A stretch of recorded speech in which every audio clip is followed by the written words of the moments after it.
One of the best bumper stickers I've ever seen says, "Look busy, Jesus is coming."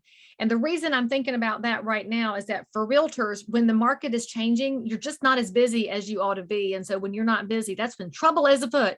So I want you to think about what you can be doing to be busy when your business is thinking a little bit sideways because interest rates went up and we don't have any inventory and things don't feel affordable and you don't know what to do. Well, when you don't know what to do, the most important thing you can do is take action.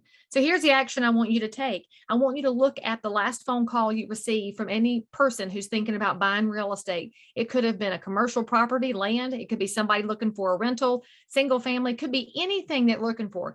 I want you to take that conversation and go to your multiple listing service, log in, put in their criteria and see what pops up. Then I want you to make preview appointments for those properties. Go take a look at what's in your market. It is no secret that real estate is not a national thing. It is so localized. It is down to the micro market, which means inside your zip code are different neighborhoods that all operate differently. The best knowledge you get comes from being active in the business. So get out there and preview properties, see what's on the market, what is the dollar buying right now, so that when you talk to people, you can deliver a very clear and true message of information beyond what they saw on the internet.